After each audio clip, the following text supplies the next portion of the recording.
All right, y'all, we're back with the tier lists today, doing every starting small forward from the Eastern Conference, ranking again from the number 1 seed to the number 15 seed in the order that we are going to rank these guys on this list. Before we hop into it, if you haven't already, make sure you hit that subscribe button. Trying to hit 2K. We're about to be monetized too, which is pretty fire. I really appreciate y'all watching the videos. Without further ado, let's hop right into it. So we're going to start off with number 1, DWade. I got to say, some of these teams, it's tough to decipher who would be qualified as the starting small forward for a few different reasons. And the Cavs are kind of one of them. I think it's DWade. You could also argue Isaac Okoro, but DWade's been starting recently at small forward, so we're going to do him in this list. And I think, here's the thing, y'all. DWade, the Cavs are really, really good when he plays over the past 2 seasons. I don't know why that is. I saw the stat on Twitter a couple days ago. Wish I still had it. He's, at the end of the day, I mean, 6 and 5 on 41.5, 36% from 3 isn't game changing. Last year was 39% from 3, which was definitely better. This year's more in line with his career averages. Either way, is he not buns? Yes. I'm sorry. I can't put him in, man. He's got to go in the lowest tier. I think that DWade is actually a pretty good player, though. He's a useful role player. It's just the numbers obviously do not represent a star caliber or even very good caliber starting small forward. He's a solid player and a useful player in Cleveland, no doubt about it. But I can't not put him in the lowest tier. You know what I mean? Jaylen Brown, obviously in best of the best. You could definitely make the argument he is a shooting guard. The thing is, with the Celtics, considering when they're healthy, they start Drew Holiday and Derek White as well. He is the small forward for that Celtics team. And overall, I mean, Jaylen Brown, he's having another really good year. He's 24 games, 6 rebounds, 4.5 assists. Wish the three-point efficiency was a little bit better. The last few years have honestly just kind of been a struggle in that area as a whole, especially this year, down to 33% on 7 a game. Not great, but everything else about him is great. He's an elite defender. He's super athletic. He finishes at a high level at the rim. Not quite as well this year as he has the last couple of years as well. You could actually make the argument in some ways that he's having a little bit of a down year, considering that the reason he's scoring more is because he's playing more. And I think he's just taking a few more shots. I mean, he's taking a shot and a half more a game, which I think is contributing to that plus more threes. So it's contributing to him scoring a little bit more, despite the fact that he's actually maybe playing slightly worse this season. But that doesn't change the fact that he's one of the best players in the Eastern Conference. And he's, I mean, he's definitely best of the best. I don't think there's any argument to be made whatsoever that he's not in that best of the best tier. Mikal Bridges, if I am putting 3 guys in best of the best, I think I have to put him in best of the best.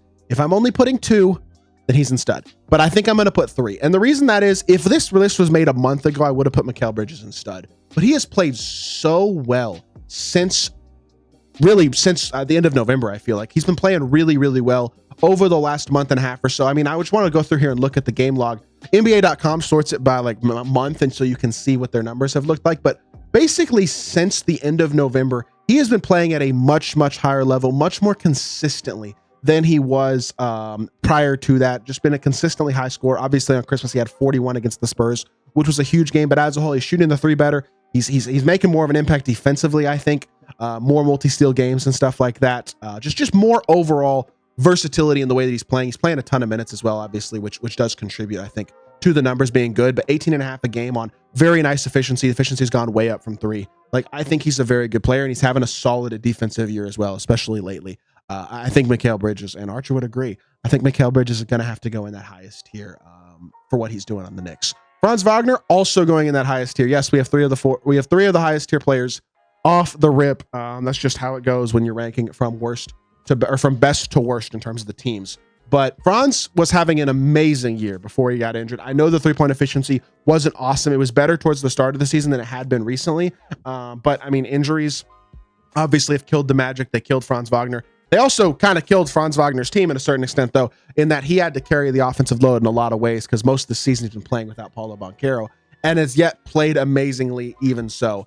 Really elevated his game across the board this season. The ability to be more of a scorer without a significant increase and more of a playmaker, especially without a significant increase in turnovers, has been a big impressive thing about Franz Wagner this season. His overall development as an offensive player has been really, really good, and I think he has to go in that highest tier. He is, in my opinion, the second best player on this list this season.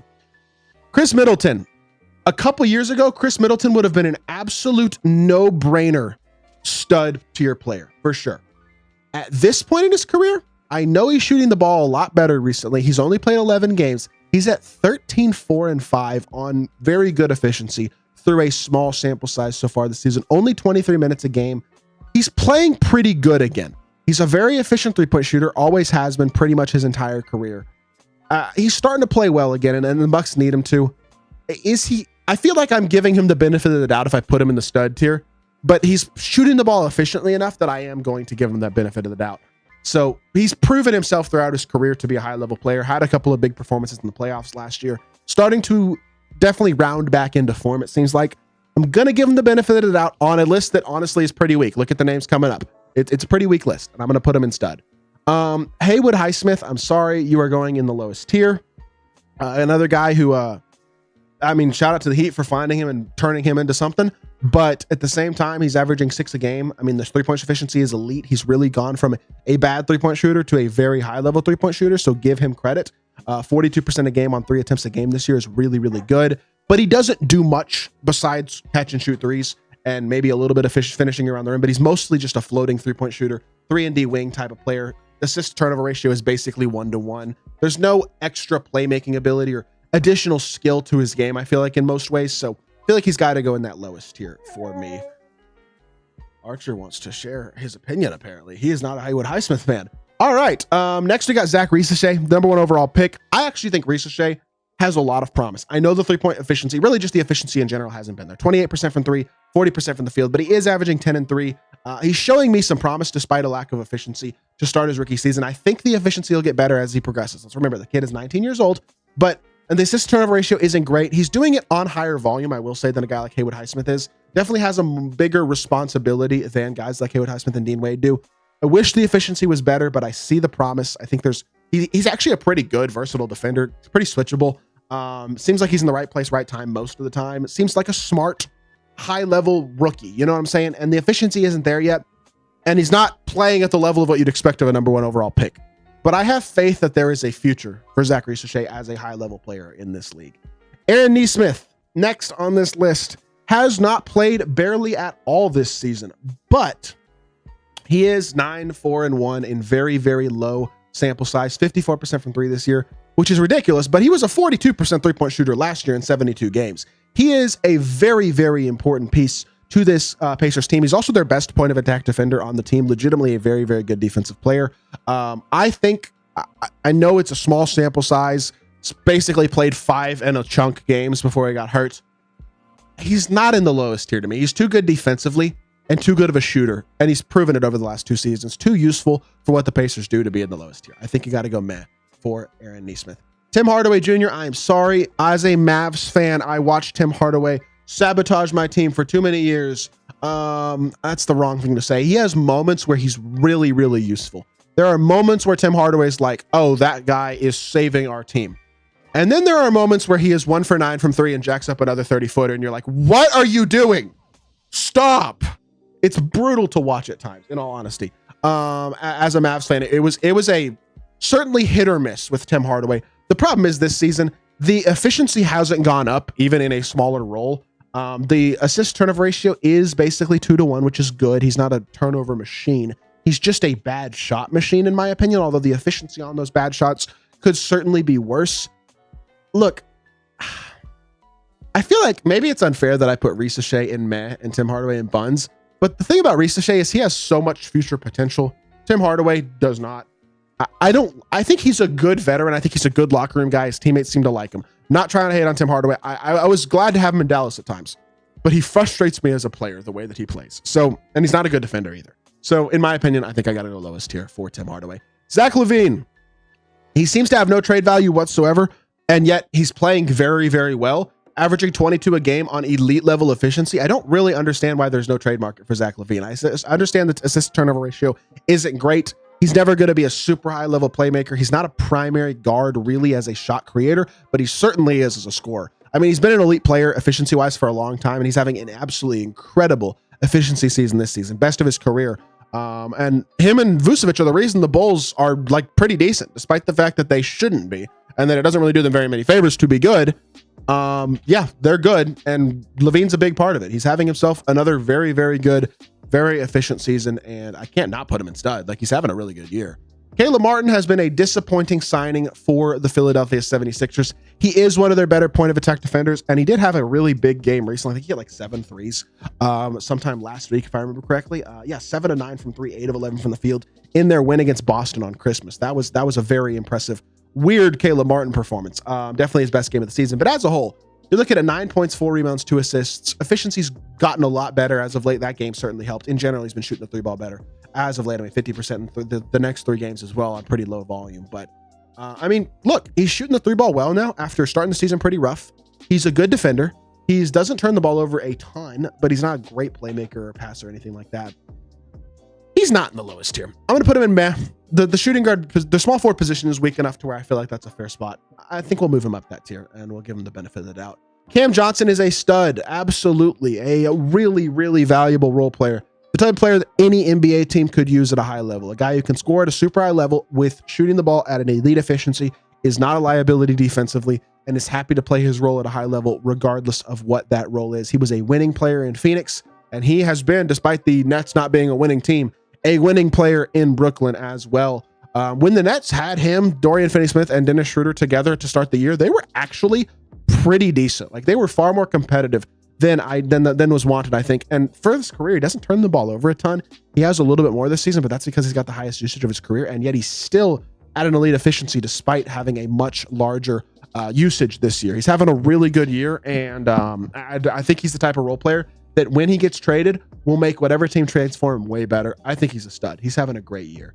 Grady Dick, shout out to you. Started off his rookie season really rough. Started to find his groove at the second half of his rookie year. This year, he's up to 17 a game on, again, similar efficiency to his rookie season as a whole, but a much larger usage. For most of the season, there's been no Scotty Barnes, no Emmanuel Quickley, which has opened up a much larger role for Grady Dick offensively, and he has stepped right into it and played very, very well. The assist turnover ratio, I talk about that with every player almost, because it's a very important indicator of how good of a playmaker they are. And it's not great, but everything else is pretty good. He's a young player who shoots the ball really well, has shown real promise as like a semi-capable defender as well. He's not like a liability on the defensive end of the court. And he's scoring the ball at a pretty high level. Like, it's been impressive that his role has gone up this much this season, and yet his efficiency hasn't dropped significantly. I like what I'm seeing out of Grady Dick, and I feel like I almost want to put him stud, but I'm not going to. Also, I am going to move Reese shade down just for the sake of this list. I feel like a guy who's shooting 28% from 3, as inefficient as he is, I think he's got great promise for the future, but I am going to move him down. These guys in Matt are better all-around players in different ways. Brandon Miller, you are a stud. He's young. He's hyper talented. He's very exciting to watch. Unfortunately, he plays in the Charlotte Hornets, the worst managed franchise in sports pretty much.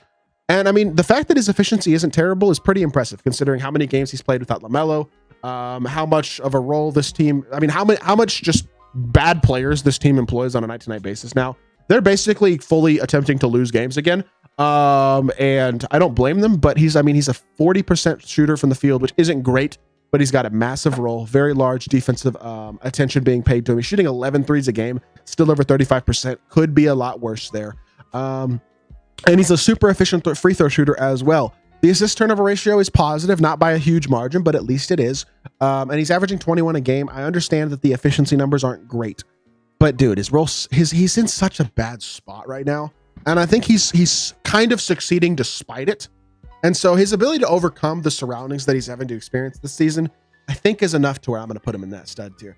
And then Bilal Coulibaly, another second-year player who is really emerging as well. He reminds me a lot of Kawhi Leonard. And I'm not saying he's going to be Kawhi Leonard, because that is a ridiculously high ceiling. Kawhi Leonard was at one point the best player in the world in 2019. But Bilal defensively is really, really impactful.